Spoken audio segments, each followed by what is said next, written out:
Que la paix, la grâce, l'amour, la miséricorde, la protection de Dieu soit sur vous dans le nom puissant de notre Seigneur Jésus-Christ. Sans plus tarder, prenons le Saintes Écritures. Je suis votre frère, l'apôtre Blanchard Ingala, dans le thème « La mort du roi qui entraîne la perte de la drachme numéro 16, numéro 17 plutôt. Je suis dans le 17e audio. Je prends les Saintes Écritures, je commence par le livre de Juges, Juges chapitre 14. Je peux commencer au... Attendez, je cherche les passages des Écritures, je vais faire une lecture avec des bons. Je commence au 12e verset, Juges chapitre 14, verset 12, il est écrit « Samson leur dit, je vais vous proposer une énigme. Si vous me l'expliquez pendant les 7 jours, suivez très bien la lecture des Écritures, c'est très important. » Je rappelle, nous sommes en train de poursuivre dans cet enseignement sur Jésus-Christ dans les thèmes « La mort du roi qui entraîne la perte de la drachme » audio numéro 17.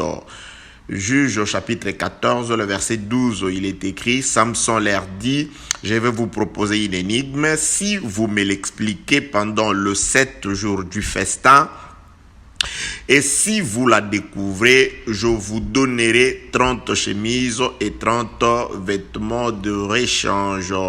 Mais si vous ne trouvez pas si vous ne pouvez pas me l'expliquer, ce sera vous qui me donnerez 30 chemises et 30 vêtements de rechange. » Ils lui dirent, propose ton énigme et nous l'écouterons. Il leur dit, de celui qui mange est sorti celui qui mange, et du fort est sorti le doux.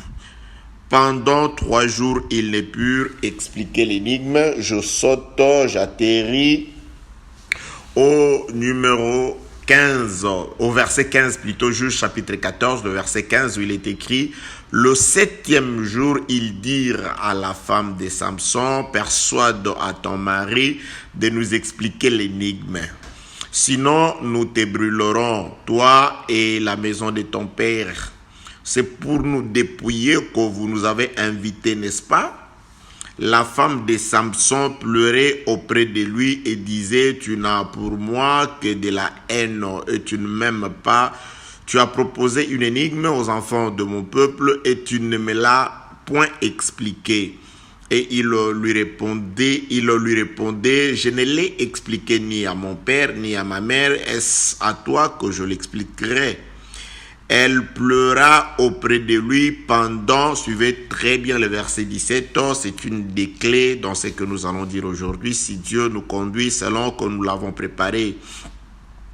Le cœur de l'homme, dit l'Écriture, forme des projets, mais ce qui s'accomplit, c'est la volonté de l'Éternel. Je formais les projets de nous exhorter sur les passages des Écritures que nous sommes en train de lire, que la volonté de Dieu s'accomplisse et que Dieu puisse accomplir aussi les désirs de notre cœur. Juges chapitre 14, verset 17, je répète, elle, c'est-à-dire la femme de Samson, pleura auprès de lui, c'est-à-dire la femme de Samson pleura auprès de ces derniers, auprès de Samson, pendant le 7 jours que dura leur festin. Et le 7e jour, il la lui expliqua car elle le tourmentait et elle donna l'explication de l'énigme aux enfants de son peuple. Retournons dans ce texte qui nous sert de texte de base, dans cette écriture, dans ces passages des Écritures, qui nous sert de texte de base depuis que nous avons commencé. Je suis avec le Seigneur Jésus-Christ quand il s'adresse et que les paroles sont reprises dans un livre par le frère Luc. Luc chapitre 15, je commence au 8e verset où il est écrit « Ou quelle femme si elle a 10 drachmes et qu'elle en perde une, n'allume une lampe, ne balaye la maison et ne cherche avec soin jusqu'à ce qu'elle la retrouve. Lorsqu'elle l'a retrouvé, elle appelle ses amis et ses voisines et dit: réjouissez-vous avec moi, car je retrouvai la drachme que j'avais perdue.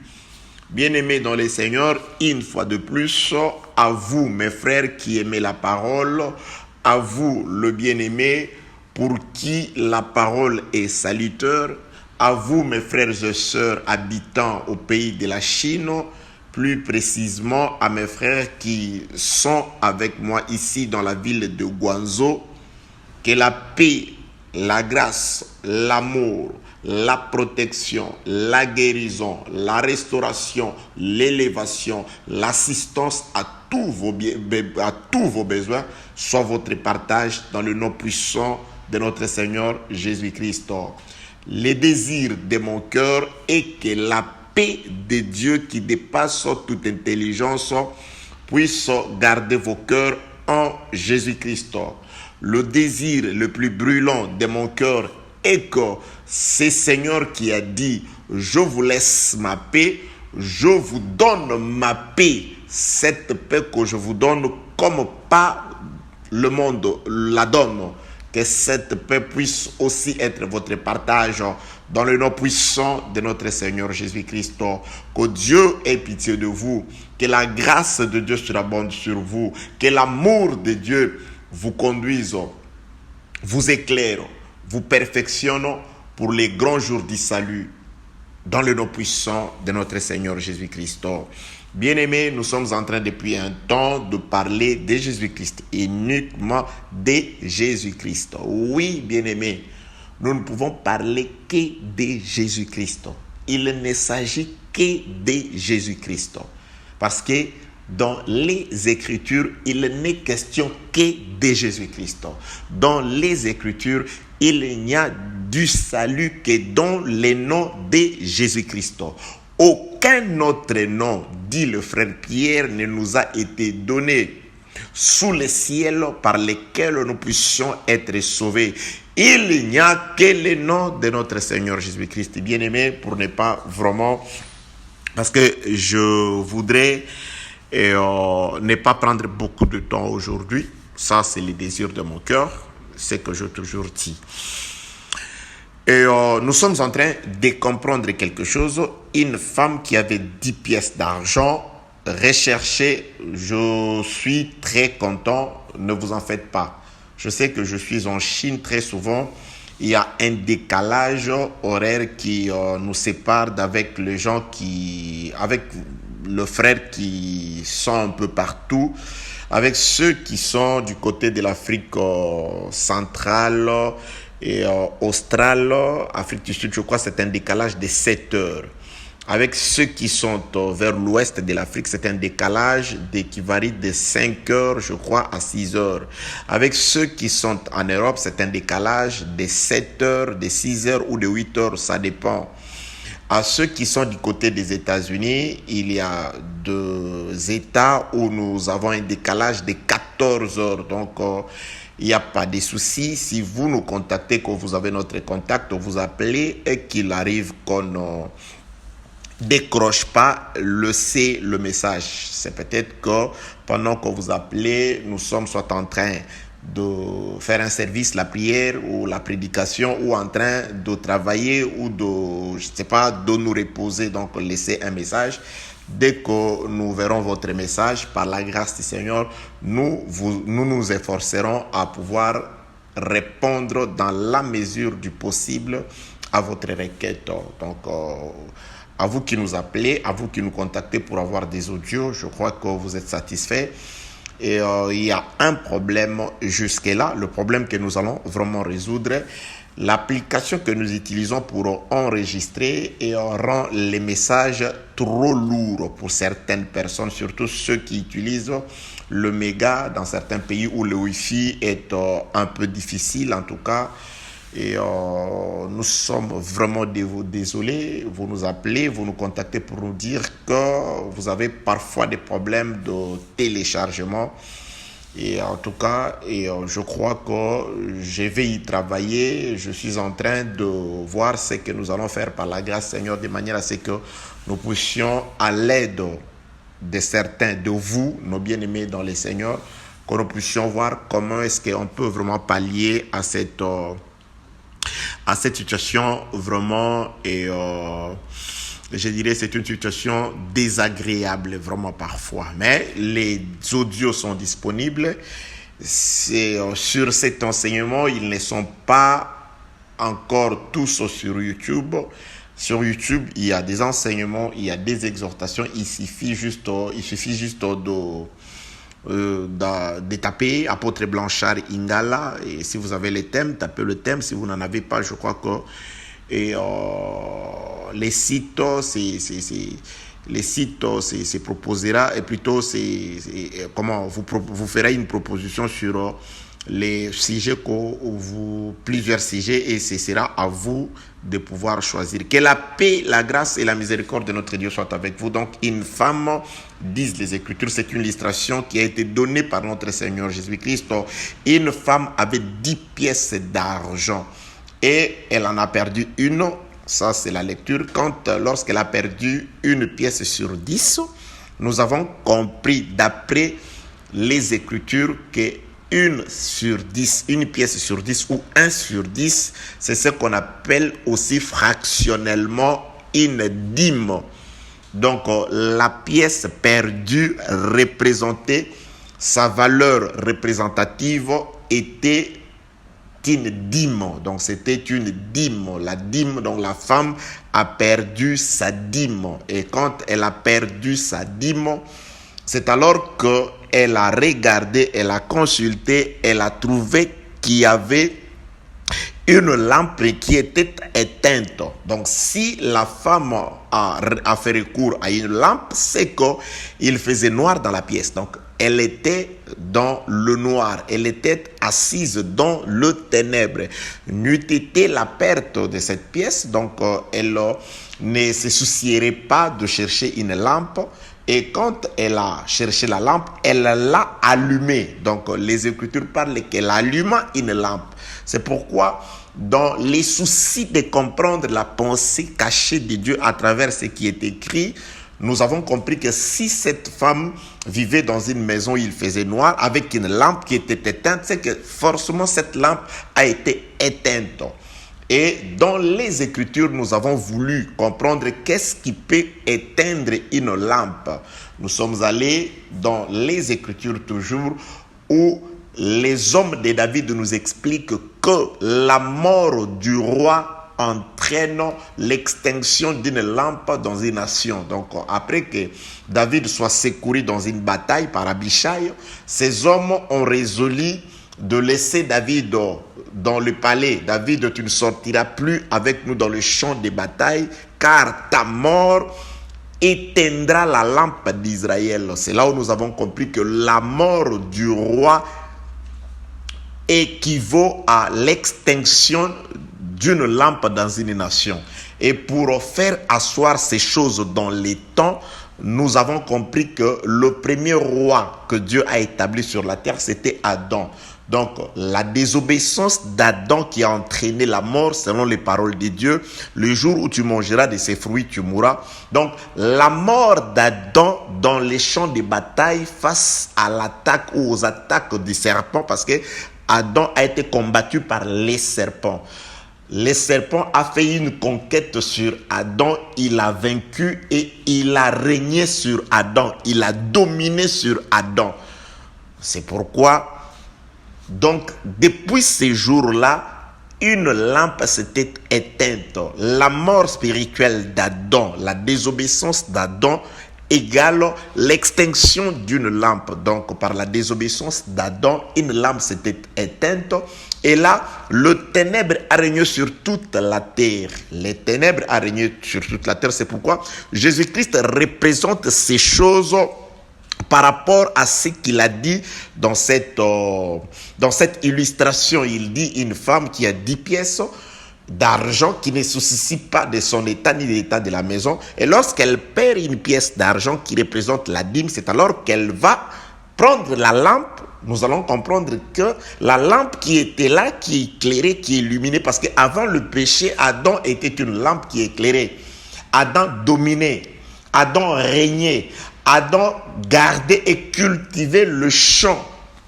Mais par sa désobéissance, il a été chassé. Il y a un des audios dans lesquels nous avons compris que même les champs d'Adam, il y a eu des épines, des ronces qui ont poussé dans les champs d'Adam, et le mur de pierre qui était là a été écroulé, d'après ce qui est écrit dans le livre des Proverbes. Pourquoi? Parce que Adam s'était endormi, un peu de sommeil. La pauvreté vous surprendra. Il rôde.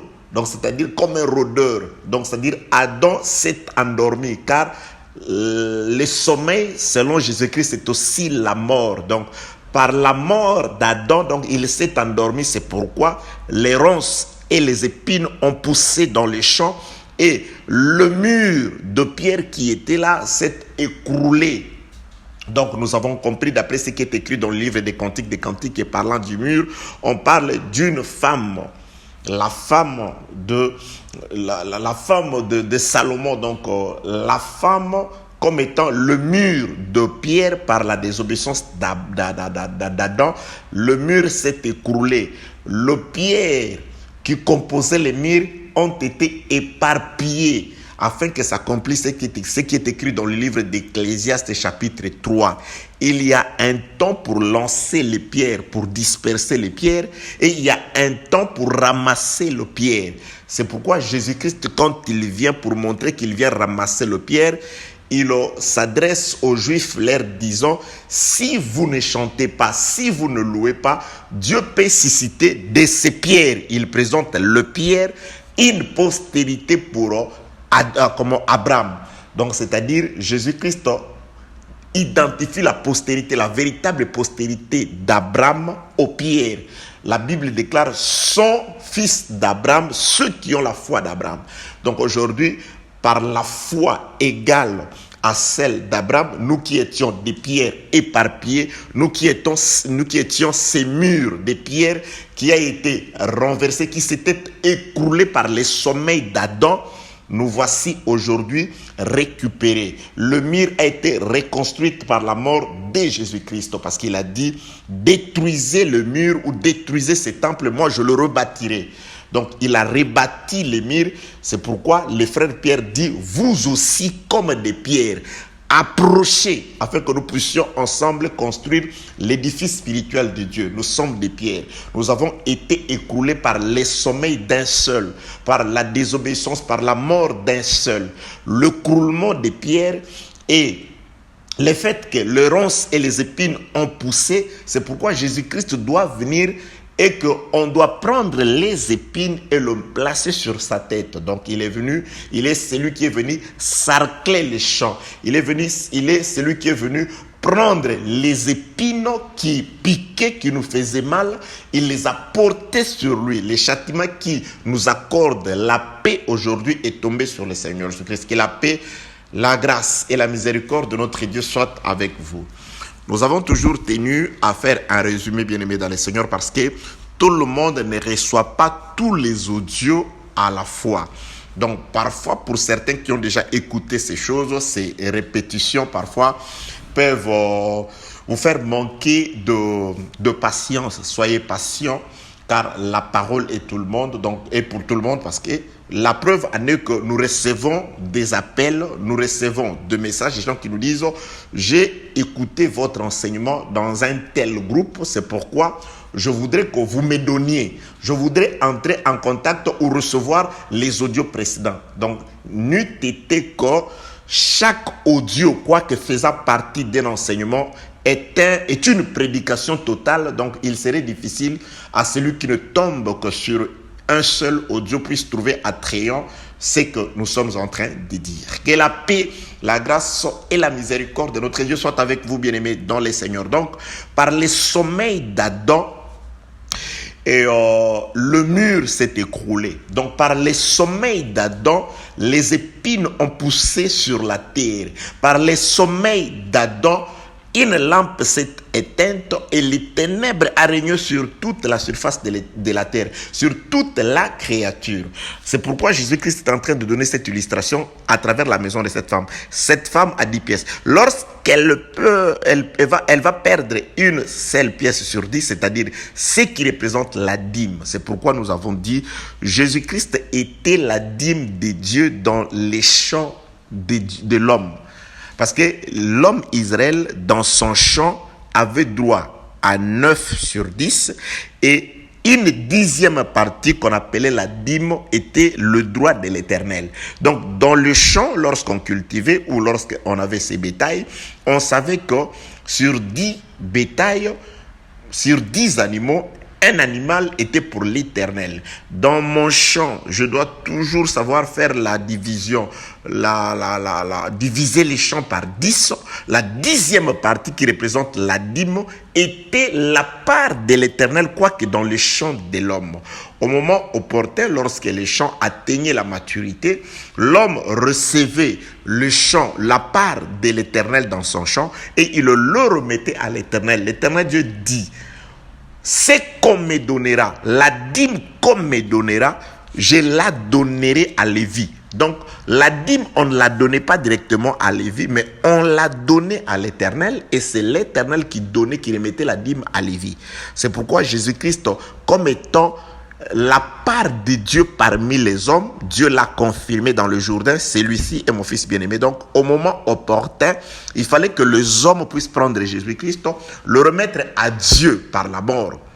C'est pourquoi Jésus-Christ est ainsi mort. Donc, la mort de Jésus, c'était la dîme qui devait retourner à son propriétaire. Il est parti et Dieu l'a, après l'avoir reçu, accueilli.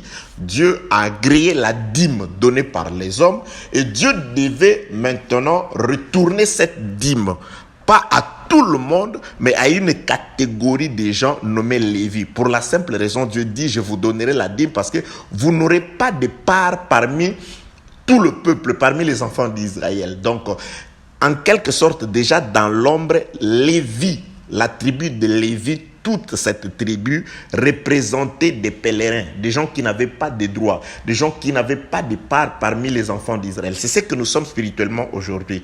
Nous sommes des passagers, nous sommes des étrangers, nous sommes des pèlerins, donc des étrangers dans ce monde. Donc par rapport à cela, nous représentons aujourd'hui ce qu'était Lévi hier. C'est pourquoi, après la mort de Jésus-Christ qui correspond à la dîme qui est remise à son propriétaire, 50 jours après, la dîme devait être remise, on parle de la dîme devait être remise à Lévi, donc à l'église. Aujourd'hui, c'est dans l'église qu'on trouve la véritable dîme, qui est celui qui était au milieu de nous, qui est parti et qui est descendu sous forme du Saint-Esprit. Donc nous avons les dons du Saint-Esprit et nous avons le ministère dans l'église. Donc c'est-à-dire nous avons le Saint-Esprit qui est le conducteur, le Saint-Esprit qui est la lumière, le Saint-Esprit qui est le directeur, le Saint-Esprit qui est l'enseignant, le Saint-Esprit qui est le ministre du sanctuaire, le Saint-Esprit qui est tout ce dont nous avons besoin pour connaître le véritable Cana, qui est le pays de la promesse. Que la paix, la grâce et la miséricorde de notre Dieu soient avec vous. Donc, c'est le jour où la dîme se perd, c'est-à-dire la seule drachme sur 10, c'est ce jour-là que la lumière vint. Donc, la perte de la dîme entraîne la lumière dans la maison de la femme. Donc, non seulement la lumière, il y a un balai qui passe. Donc, je ne vais pas, en tout cas, reprendre toutes ces choses-là. Je les ai déjà dites dans des audios précédents. Il vous suffit juste d'aller chercher et vous trouverez cela. Donc, dans les audios précédents, vous avez ces choses-là.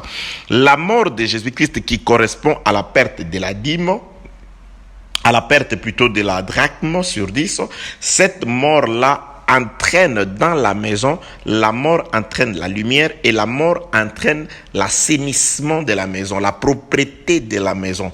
La femme allume éclaire la maison et la femme balaye et la femme se met au travail. Nous avons expliqué, en tout cas parlé en détail sur toutes ces choses.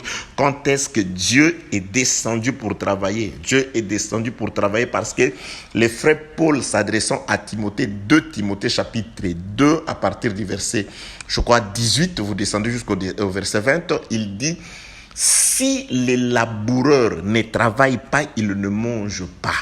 Or, le véritable laboureur, c'est celui que les femmes ont désigné comme étant les jardiniers. Lorsqu'ils ont vu Jésus-Christ, ils ont dit jardinier. Ils l'ont confondu avec un jardinier. Parce qu'il avait aussi la mise d'un jardinier. Parce que Jésus-Christ, c'est l'homme qui est venu pour cultiver les champs de Dieu. Nous sommes les champs de Dieu et les laboureurs, les jardiniers, le cultivateur, c'est le Seigneur Jésus-Christ. Parce qu'il est écrit dans le livre de la Genèse au chapitre 2e, du 1er au 5e verset, que lorsque Dieu a créé les cieux et la terre, sur la terre, il n'y avait ni arbre, il n'y avait pas d'arbre sur la terre. La Bible explique pour la simple raison qu'il n'y avait pas la pluie, il n'y avait pas non plus l'homme pour cultiver la terre. Donc, c'est-à-dire, lorsque dans une terre, il n'y a pas l'homme, il n'y a pas non plus la pluie, cette terre reste inculte. Cette terre reste stérile. Donc, la terre, là, je suis dans le livre de la Genèse, chapitre 2e. Vous allez du 1er au 5e verset. La Bible déclare: la terre n'avait pas d'arbre. Il n'y en avait pas pour la simple raison. La Bible donne l'explication. Pourquoi sur la terre il n'y avait pas d'arbre? Parce qu'il n'y avait personne pour cultiver la terre et Dieu n'avait pas encore fait pleuvoir. C'est-à-dire, si dans une église, vous vous dites église, et que l'homme, il n'y a pas d'homme, et cet homme qui ne vient pas sec, parce que Dieu dit, lorsqu'il n'y a pas l'homme et la pluie. Donc, l'homme, la terre était sans arbre parce qu'il n'y avait pas un homme, il n'y avait pas non plus la pluie. Donc, il faut qu'il y ait un homme et il faut qu'il y ait aussi, cet homme doit être accompagné de la pluie. Parce que dans certains endroits, il y a entre guillemets les hommes, mais ces hommes-là n'ont pas la pluie. Lorsqu'on parle de la pluie, on parle de la parole d'après Ésaïe chapitre 55, le verset 10. La pluie, c'est la parole. Donc, un homme qui a la parole. Et cet homme, c'est celui que le paralytique de la piscine de Béthéïda a dit. Jésus-Christ lui pose la question: que fais-tu ici? Parce qu'il y avait un ange qui descendait dans la piscine. Et tous ceux qui descendaient le premier étaient guéris. Mais pourquoi es-tu là? L'homme répond: ce n'est pas le problème de la piscine est là. Ce n'est pas le problème de l'ange descend. Mais le problème est que je n'ai personne. L'homme, cet homme-là, le paralytique est resté paralytique parce que il ne manquait pas de piscine. Il ne manquait pas de l'ange qui venait secouer l'eau. Mais il lui manquait un homme. Bien aimé, la Bible peut être là. Dans la Bible, il y a le Saint-Esprit. Mais si vous n'avez pas un homme qui puisse vous conduire dans l'eau, c'est là où vous restez paralytique. C'est là où vous ne saurez pas marcher. Et le véritable homme qui descend pour nous sauver, c'est le Seigneur Jésus-Christ. Et Pilate l'a vu, il l'a présenté. Voici l'homme. Ce n'est pas un homme de la terre, un pasteur. Voici l'homme. C'est pourquoi j'ai dit, il y a des gens qui blasphèment. Comment tu peux te faire appeler voici l'homme? Toute écriture s'accomplit sur Jésus et non sur les hommes. Donc là, il s'agit de notre Seigneur Jésus-Christ. Lorsque cet homme prophétisait sur le bord de la piscine, lorsque l'ange descend dans la piscine était là parce que Jésus-Christ, quand il est venu, il a trouvé aussi les gens avec la piscine, l'eau, la parole, la loi était là. Il dit, vous lisez les Écritures, vous sondez les Écritures, croyant trouver en elle l'ange pour vous guérir. Mais or, les Écritures parlent de l'homme, de moi. Vous ne voulez pas venir à moi pour être sauvé. Votre péché est parce que vous ne croyez pas que je suis ce que je suis. Donc, le problème, c'est l'homme. Donc, lorsque dans le livre de la Genèse, on dit que lorsque Dieu a créé les cieux et la terre, il n'y avait pas d'arbres sur la surface de la terre parce qu'il n'y avait pas l'homme et la pluie remplacés directement parce que Jésus-Christ n'était pas encore venu. Tout le temps avant la venue de Jésus-Christ, parce que Jésus-Christ était l'homme avec la pluie. Lorsqu'on l'a crucifié, oui, un soldat s'est souvenu de ses paroles. Il dit non, nous allons tester cet homme. Si c'est lui qui doit venir, comme il l'a dit à Jean-Baptiste, mais il doit être muni de la pluie. C'est pourquoi il va prendre l'épée, il va le mettre dans le côté de Jésus et la pluie descend. La pluie sort, l'eau et le sang sortent afin de purifier la terre. Là, c'est la confirmation que l'homme qui manquait dans le livre de la Genèse, chapitre 2e, pour cultiver la terre, pour faire pousser à la terre des arbres, c'est le Seigneur Jésus-Christ. C'est pourquoi aujourd'hui, nous sommes les champs de Dieu parce que Jésus-Christ est là. Il travaille dans son champ.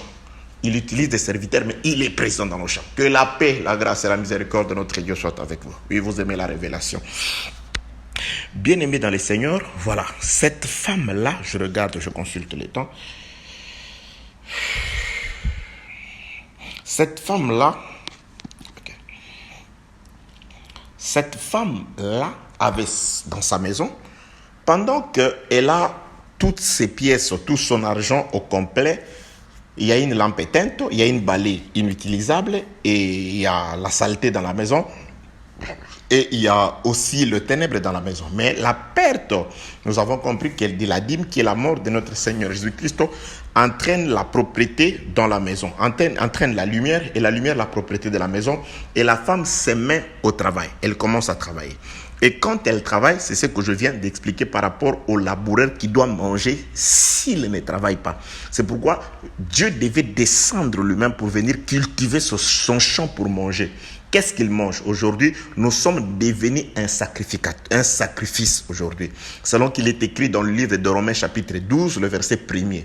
Offrez vos corps à Dieu comme un sacrifice vivant, saint et agréable, ce qui sera de votre part un culte agréable. Donc ce que Dieu mange aujourd'hui, il mange nos corps parce que lui, ce qu'on lui sert, ce que nous lui servons, c'est nos corps que nous plaçons sur l'autel, d'après Romains chapitre 12, verset 1er. Nous lui offrons nos corps, nous lui offrons nos vies. Aujourd'hui, nos corps sont devenus des offrandes qui lui sont agréables, des offrandes de bonne odeur, parce qu'il est lui-même descendu pour travailler. Donc, Dieu est descendu par Jésus-Christ. C'est Dieu qui a marché sur les auteurs de la terre. C'est Dieu qui est descendu lui-même afin de pouvoir se préparer un sacrifice qu'il est en train aujourd'hui de sentir, dont l'odeur est agréable. Que la paix, la grâce et la miséricorde de notre Dieu soient avec vous. Voilà. C'est alors, après que Jésus-Christ, cette femme plutôt, donc cette femme représente Dieu. Il y a des écritures, il y a des passages, il y a des audios dans lesquels nous parlons de ces choses. Après que Jésus-Christ, après que Dieu ait retrouvé, c'est-à-dire la perte et la récupération de la drachme. Maintenant, nous parlons sur ce qui arrive après la perte et la récupération de la drachme. Après la perte et la récupération de la drachme, premièrement, la femme va ouvrir les portes de sa maison. Donc, la maison qui était dans les ténèbres, sale, fermée, va être ouverte. La maison va être ouverte. La femme va ouvrir la maison. Ceux du dehors pourront accéder à la maison. La maison devient accessible. Qu'est-ce qui fait que la maison devienne accessible aux gens du dehors? La femme explique. Je suis dans le livre de Luc, chapitre 15, le verset 9. Lorsqu'elle l'a retrouvée, elle appelle ses amis et ses voisines et dit: réjouissez-vous avec moi, car je retrouvais. Car elle explique. Je retrouvais. Pourquoi nous allons nous réjouir avec toi? Elle appelle. Venez. Lorsque Dieu nous appelle dans sa maison, il doit nous expliquer. C'est pourquoi, bien-aimé, on ne va pas seulement à l'église pour danser, pour écouter les témoignages. Mais Dieu nous appelle à l'église. Là, je suis en train d'insister. Bien-aimé, les réjouissances, le fait ne s'organise que pour un but. Le seul objectif, la seule raison, le seul mobile de l'organisation des réjouissances, cette femme, elle les dit. Elle ne les cache pas. Elle dit, si vous êtes là, si cette maison est éclairée, on demande la maison, pourquoi tu es éclairée? Je reçus la lumière parce qu'il y a une pièce qui était perdue. Grâce à la mort de Jésus-Christ, je suis éclairé aujourd'hui. J'ai la révélation. Je connais la prophétie, j'ai la connaissance, je connais la doctrine de Christ. Mais qu'est-ce qui a fait que tu aies cette connaissance? Qu'est-ce que tu as fait que tu craignes Dieu? Non, ce n'est pas parce que je le méritais. La maison ne dira non, parce que ce n'est pas parce que je le méritais. Mais c'est parce qu'il y a eu des drachmes qui étaient perdus. Ah, mais c'était comment? Explique-nous. Mais je n'ai rien à vous expliquer. J'étais là, c'est la maison qui répond. J'étais là, assise dans mon obscurité habituelle. Dans le noir habituel, j'étais là, rempli de la grâce habituelle. Du coup, je vis la lumière. Mais qu'est-ce qui a fait ça? Mais c'est parce qu'une femme recherchait une drachme qui était perdue. Donc, la mort de Jésus, la perte de la dîme, c'est ce qui ramène la lumière. Mais aujourd'hui, non. Vous êtes devenus saints aujourd'hui. On vous appelle des saints. C'est pourquoi, aux saints, à ceux des églises des saints, il n'existe pas d'église de saint bâtiment. Ça n'existe pas. Ce n'est pas le fait d'entrer dans un bâtiment sur les murs duquel il est écrit église des saints que vous êtes dans l'église des saints. Non. L'église des saints, c'est là où le balai est passé. Là où il y a la lumière. Et tout ceci, c'est là où on ne parle que de la disparition de la drachme, mais de la mort de Jésus. Tout ça, je le répéterai toujours. Oh, vous dites ça, il y a la prophétie. Bien aimé, la prophétie, si elle ne passe pas par la croix, elle n'est pas salutaire. Tout est sanctifié par la parole de Dieu et par la prière. Prenez ça, cette parole assise sur la mort et la résurrection de Jésus-Christ. Le salut est arrivé aujourd'hui parce qu'il y a une drachme qui était perdue et a été retrouvée. Parce qu'il y a un grain de blé qui est descendu et qui est mort. C'est pourquoi les grains de blé n'est pas resté seul. Les grains portent beaucoup de fruits aujourd'hui parce que ces grains n'est pas resté vivant. Ces grains est mort. On pose la question à la maison. Mais aujourd'hui, tu es propre. Bon, je ne suis pas propre parce que j'ai fourni des efforts. Mais parce qu'il y a une drachme qui était perdue. Et pendant qu'on recherchait la drachme perdue, qui était dans le cœur de la femme, c'est alors que moi je profitais de la perte de la drachme pour recevoir et la lumière et l'assainissement. Je suis devenu propre aujourd'hui. Je suis sanctifié par la mort de Jésus. La maison est balayée grâce à la perte de la drachme. Nous sommes balayés des ordures, de la mauvaise vie, de la mauvaise connaissance, des mauvais cultes, des mauvaises adorations grâce à la mort de Jésus. C'est parce qu'une drachme est perdue. Raison pour laquelle nous avons reçu et nous continuons à recevoir les coups de balai. L'église des saints, c'est s'il y a la présence des saints. C'est lui qui sanctifie, c'est Christ aujourd'hui par l'enseignement. Vous pouvez être une église dite des saints, mais lorsque l'enseignement qui est là suit, à ce moment-là, vous ne l'êtes pas. Vous êtes une caverne de voleurs. Les voleurs, c'est le diable. Le diable, c'est celui qui apporte des choses semblables. C'est celui qui apporte un autre Jésus. C'est celui qui apporte un autre évangile. C'est celui qui fait recevoir aux gens un autre esprit. D'après 2 Corinthiens chapitre 11. Que la paix, la grâce et la miséricorde de notre Dieu soient avec vous. Je suis dans le livre de Luc chapitre 15. En tout cas, je voudrais pas m'égarer. M'éparpiller aujourd'hui beaucoup parce que je ne vais pas dépasser 1 heure aujourd'hui. Et Luc chapitre 15, verset 9, lorsqu'elle l'a retrouvé, elle appelle ses amis et ses voisines et dit, réjouissez-vous avec moi car je retrouvais la drachme que j'avais perdue. Elle explique, dans la fête, elle n'est pas dehors et vous laisse dans la maison seule, non, elle est là.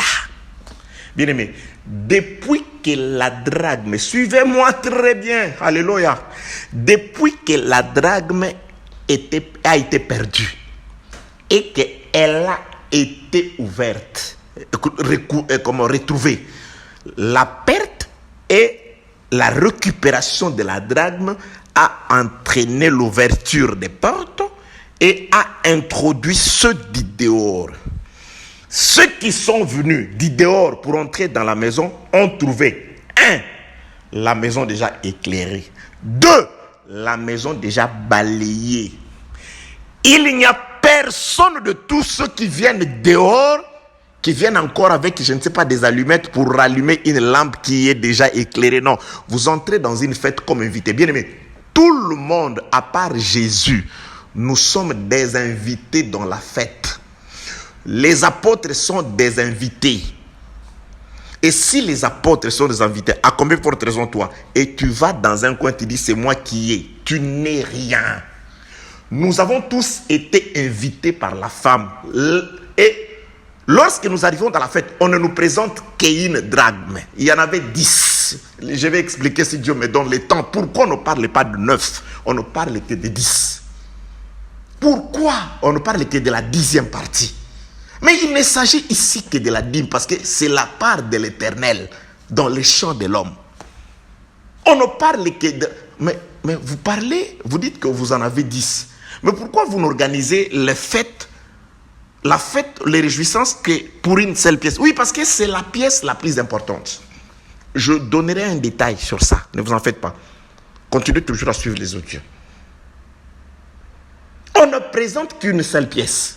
C'est la pièce la plus importante, parce que j'ai dit, le 9 parties, c'est pour l'homme. Et la 10e partie, c'est celle qui revient à Dieu, la dîme. On ne présente que c'est cette drachme ici qui vous a conduit ici. C'est-à-dire, vous n'amenez rien. Vous n'entrez que pour vous réjouir et avec la propriétaire de la maison. Vous entrez, il est là. Je serai là. Je serai avec vous jusqu'à la consommation des temps. Je vous enverrai l'esprit. Je serai là. Je ne vous laisserai pas orphelin. C'est pourquoi elle dit, réjouissez-vous avec moi. Bien-aimé, Dieu doit être présent dans tout ce que nous faisons. Parce que la mort et la résurrection de Jésus-Christ a ouvert les sceaux, a ouvert les portes du jardin, a ouvert les portes du palais, a ouvert les portes de Canaan, le pays où coule le lait et le miel. Je viens, Naoya, je vais arriver. Les portes ont été ouvertes par la perte et la récupération de la drachme. Maintenant, les gens du dehors peuvent entrer. Nous sommes entrés. Et quand nous entrons dans la maison, nous n'apportons rien.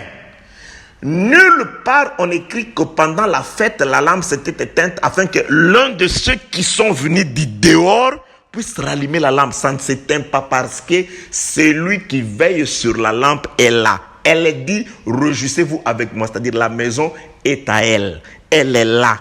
C'est elle qui a allumé, c'est elle qui a assaini, c'est elle qui a fait des recherches. Et nous n'entrons que pour manger, boire et danser, pour nous réjouir avec lui, avec ce que lui nous propose. Dansons à ses pieds, à ses pas plutôt. Ce que nous faisons, c'est par rapport à celle qui nous a appelés dans la maison, parce que c'est elle qui a défini même la nature des invités. Si vous n'êtes pas mes amis, soyez mes voisines. Donc, un point, un trait. C'est fini. Oh cousin, tu n'as pas de place. Oncle, tu n'as pas de place. Tante, tu n'as pas de place. Il n'y a que les amis. Il définit la nature des amis. Il vous amène dans sa maison. Ah, vous savez, c'est mon église. C'est mon église. Non, non, non, non. Ça, c'est ton église. Reste avec ceux qui t'appartiennent. Nous sommes venus dans la maison de celui qui a perdu la dîme et l'a récupérée. Dieu qui a ressuscité Christ d'entre les morts nous ressuscitera. Oui, le frère Paul explique. C'est Dieu qui avait perdu Christ et qui l'a récupéré par la résurrection. C'est Abraham qui avait perdu Isaac et qui l'a récupéré par la résurrection. Parce que sur la montagne, il n'était question que de la mort et de la résurrection d'Isaac. Abraham a donné Isaac, dit le frère qui a écrit la lettre aux Hébreux, Hébreux chapitre 11, parce qu'il savait que Dieu m'a donné des promesses par Abraham, une postérité par Abraham. Donc si je veux lui offrir Abraham, Isaac, Dieu m'a donné, Abraham dit, Dieu m'a donné des promesses par Isaac. Il a dit qu'il me donnera une postérité par Isaac.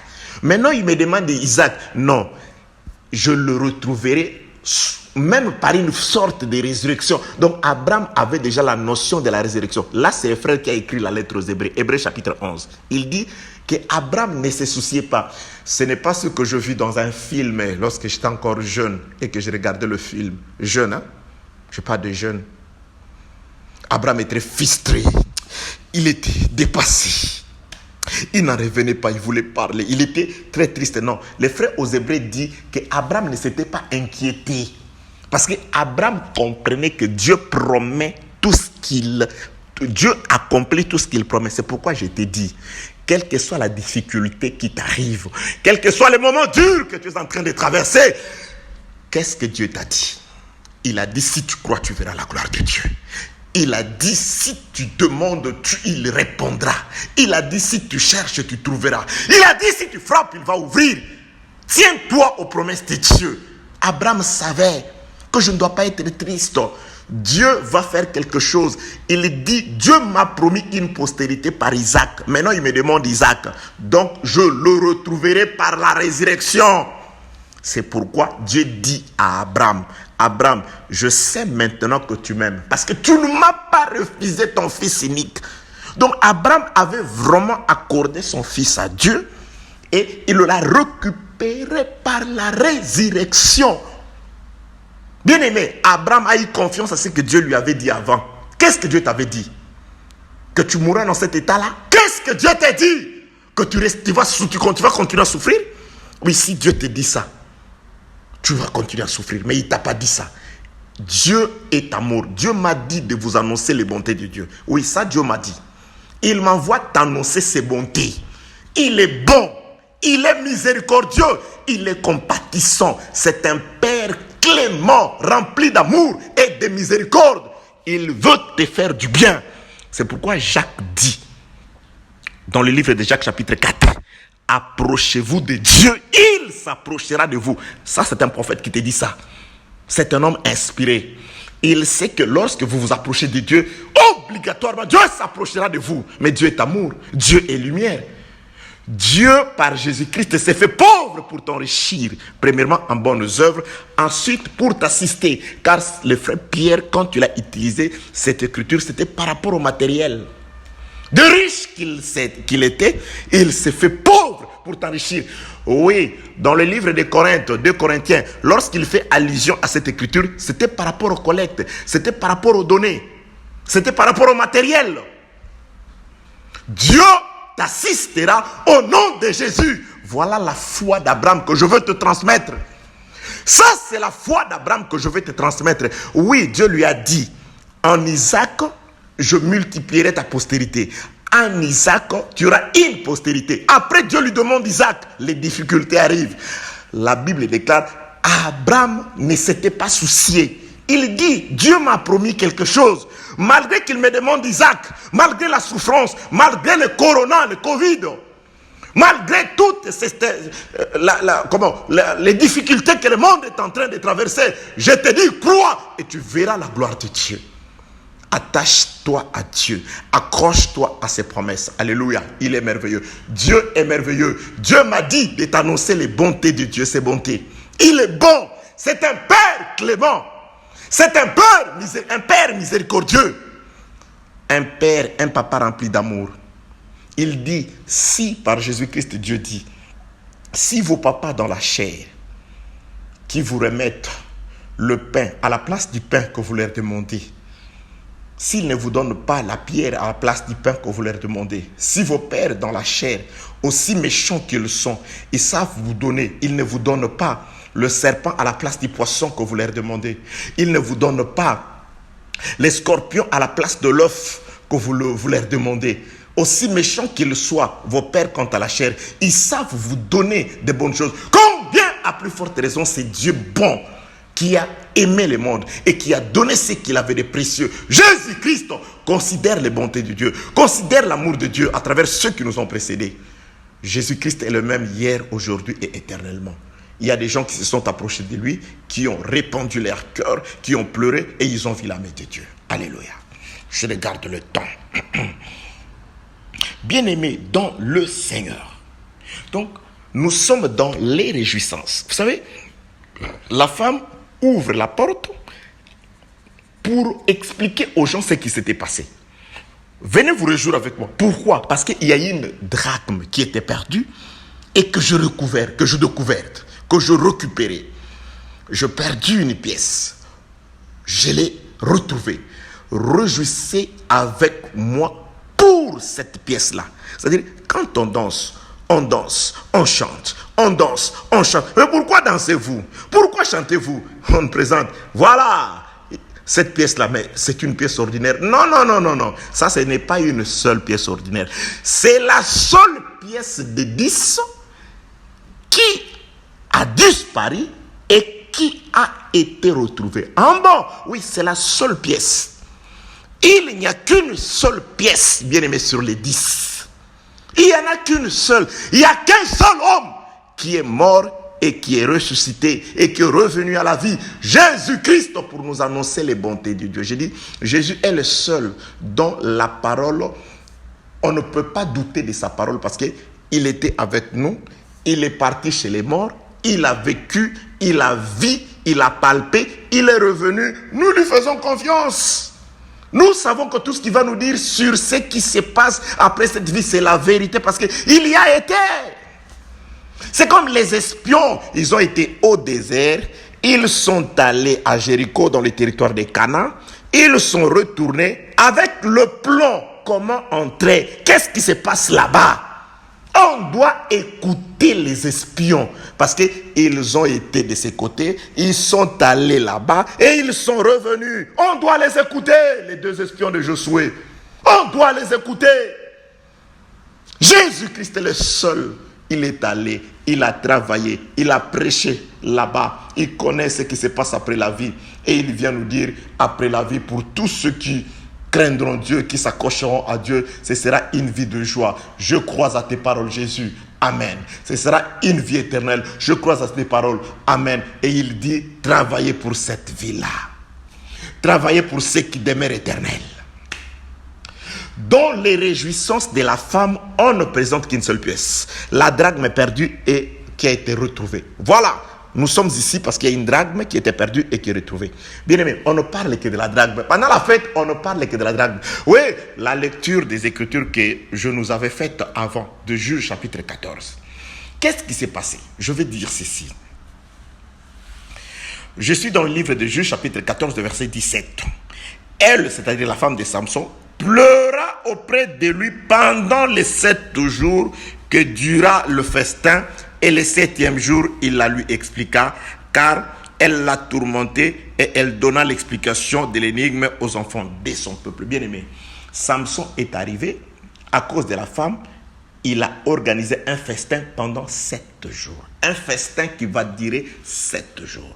Et pendant les 7 jours, au début du festin, Samson comprend et dit non, mon festin, ce n'est pas le culte des hommes, où il n'y a pas d'énigmes à résoudre. Non. Pendant les festins de Samson, il y a des énigmes à résoudre. C'est pourquoi celui qui passe devant les gens dans nos cultes doit être capable de nous donner des explications des énigmes. Dans les églises, nous allons écouter l'explication des énigmes, car il y a la vie. Parce qu'il y a la vie. Bien aimé, lorsque l'énigme n'est pas expliquée, vous savez, je vais vous expliquer ça. La femme de Samson pleura pendant 7 jours. Pourquoi? Parce qu'il y avait la mort qui était suspendue sur sa tête. On lui a dit, si nous n'avons pas l'explication, c'est la mort pour toi et pour la maison de ton père. La mort, c'est-à-dire l'énigme est accompagnée soit de la récompense ou de la mort. Celui qui trouvera l'explication de l'énigme sera récompensé par le vêtement. Les vêtements, ça a toujours été la récompense. Je l'ai toujours dit. C'est lui qui vaincra. C'est un vêtement blanc. C'est lui qui vaincra. Un vêtement blanc. Les vêtements, c'est la récompense. Celui qui trouvera l'explication sera récompensé. Il y a la récompense et il y a la mort. Si l'explication n'est pas donnée en déant les 7 jours de festin, il y a la mort sur la femme et sur sa maison. Vous voyez, pendant 7 jours de festin, là, il y a la récompense, il y a la mort. Et une femme comprend. Elle dit non, non, non, non, je vais appliquer les conseils de Jacques. Ah, j'aime les Écritures, alléluia. Les festins, c'est pour se réjouir, c'est pour danser, c'est pour rire. Oui, c'est ce qu'on fait normalement dans les fêtes, non? Lorsqu'il y a festin, parce qu'on se réjouit, c'est la réjouissance. Mais cette femme comprend que pendant ce festin ici, dont l'issue sera soit couronnée par une récompense, les vêtements, ou par la mort. Moi, c'est une festin. Mais moi, ce festin ici, non, je ne dois pas me réjouir. La femme comprend les conseils de Jacques. Je suis dans le livre de Jacques chapitre 4. Laisse-moi trouver cette écriture. Alléluia, j'aime Dieu. Jacques chapitre 4. Jacques dit quelque chose concernant le festin. Jacques dit quelque chose. Livre de Jacques chapitre 4, c'est un peu difficile de trouver. Ok, Jacques chapitre 4, je commence au 7e verset. Le verset c'est le 9, mais je vais lire un peu plus haut. Jacques chapitre 4, je commence au 7e verset. Soumettez-vous à Dieu. Soumettez-vous donc à Dieu. Résistez au diable et il fuira loin de vous. Verset 8, approchez-vous de Dieu et il s'approchera de vous. Nettoyez vos mains pécheurs, purifiez vos cœurs, hommes irrésolus. Verset 9, là le frère Jacques est en train d'instruire, de nous instruire, de nous donner des conseils. Dans le verset 9, écoutez le conseil de Jacques. C'est ce que la femme de Samson a compris. Verset 9, sentez votre misère, soyez dans le deuil et dans les larmes. Que votre rire s'échange en deuil et votre joie en tristesse. Bien-aimés dans le Seigneur, que votre joie en tristesse, soyez dans le deuil. Que votre rire en pleurs. C'est ce que la femme de Samson a compris. Elle a compris cela. Attendez, le verset 17. Elle pleura. Juge 14 et 17. Elle pleura auprès de Samson pendant les 7 jours que dura le festin. Et le 7e jour, elle a pleuré. Elle a compris. Elle dit non, non, non, c'est un festin. Mais moi, je dois comprendre que pendant ce festin, tellement qu'il y a une récompense en bien, à l'issue du festin, il y a une récompense positive. Il y a aussi une condamnation. Parce que si je ne trouve pas l'explication, si l'explication de l'énigme n'est pas donnée en ayant les 7 jours du festin, le 7e jour, ce ne sera pas le jour de réjouissance pour moi et ma famille. Il n'y aura pas de récompense pour le peuple, mais il y aura la mort qui va s'abattre. Bien-aimés, c'est le temps où nous aussi, nous devons appliquer les conseils de Jacques qui a été en tout cas pratiqué, appliqué par la femme de Samson. Elle pleura. Pendant toute la semaine, elle pleurait. Pourquoi pleurait-elle? Parce qu'elle implorait son mari afin de pouvoir lui donner l'explication de l'énigme qui l'éloignerait de la mort. Parce qu'on avait dit, si on ne trouve pas, c'est la mort.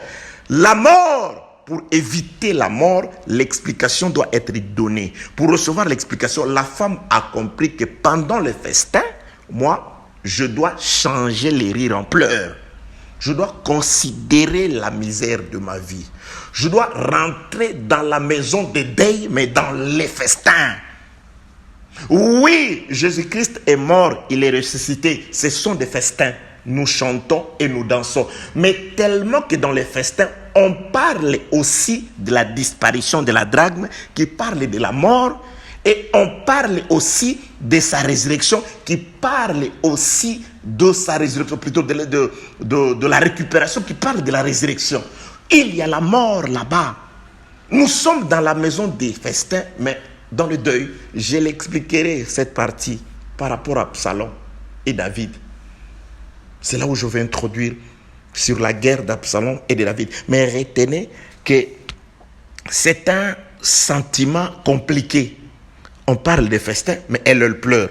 Elle pleure pourquoi? Parce qu'elle comprend que si je ne pleure pas, si je ne suis pas dans le deuil, si je ne change pas mon rire en pleurs, en tristesse, à l'issue du festin, ce sera la mort. Il y a plusieurs personnes qui sont insouciées, bien aimés. Regardez votre vie. Regardez votre comportement. Regardez ce péché qui est tellement collé à vous, auquel vous ne pouvez pas vous débarrasser. Vous êtes toujours joyeux, vous êtes toujours content, vous êtes tant sans foutiste que ça. Mais vous devez pleurer. Vous devez prendre le temps de pleurer. Même concernant votre vie dans la maison conjugale, vos affaires, votre travail, votre famille. Malgré tout ce qui se passe, vous avez toujours le temps de vous réjouir, le temps de chanter comme tous les hommes et de danser comme tous les hommes. Mais non, en fait, c'est que cette femme a fait. Elle s'est lamentée. Pendant les 7 jours du festin, on ne parlait que d'une seule chose. Quoi? De celui qui dit fort, faible, celui qui mange. C'est-à-dire, pendant les 7 jours, si pour ceux qui dansaient, c'est quoi l'énigme? C'est-à-dire, l'énigme était devenu le thème de la fête, le sujet de la fête. Elle pleure par rapport à l'énigme. Ceux qui dansent, dansent par rapport à l'énigme. Bien-aimés, nous sommes aussi dans les festins de cette femme ici. On nous parle aussi du fort et du faible, du lion et du miel, de la loi de Jésus qui doit mourir afin que sorte la grâce, le miel. Selon que dit le livre des Proverbes, je crois, les paroles du sage sont comme le miel. Que la paix, la grâce et la miséricorde de notre Dieu soient avec vous. Je voudrais t'exhorter, je voudrais te dire, regarde ta situation, prends le temps de faire un examen intérieur de conscience. Qu'est-ce qui se passe? Laisse-moi imiter ce que la femme de Samson a fait. Qu'est-ce qu'elle a fait? Elle a suivi les conseils de Jacques. Elle a changé sa joie en tristesse, ses rires en pleurs. Elle est entrée dans la maison de deuil. Pourquoi? Parce qu'elle a pleuré à cause de ce qu'elle avait à cœur. Premièrement, nous devons nous lamenter par rapport à la mauvaise vie, par rapport à certaines choses qui s'accrochent, qui s'attachent à nous, qui ne veulent pas nous laisser. Et nous devons aussi nous plaindre parfois par rapport toujours à ce que Jacques a dit, que celui qui a de la joie chante des cantiques, que celui qui souffre prie. Ta situation, ta maladie, ta souffrance, toutes les complications, Dieu est là pour te sauver. Parce que j'ai dit, Dieu est sauveur. Vous savez, bien-aimé, il n'y a qu'un seul sauveur, Dieu, qui est fait par Jésus-Christ. Approche-toi de lui, fais-lui confiance. Continue de frapper à la porte, il va ouvrir. Vous savez, l'homme qui frappait à la porte était l'ami de celui qui dormait dans la maison. Et il connaissait la clémence, la grandeur du cœur de son frère, de son ami. C'est pourquoi il a persisté. C'est pourquoi il est resté là. Parce que connaissant son ami, il dit non, il ne résistera pas. Je dois continuer. Ton problème dure, ton problème traîne. Continue à frapper, continue à demander, continue à pleurer, continue à prier. Je ne sais pas prier. C'est en forgeant qu'on devient forgeron. C'est dans la prière que Dieu t'enseignera à prier. Laisse que la paix, la grâce, la miséricorde de Dieu vous soit donnée au nom de Jésus-Christ. Amen.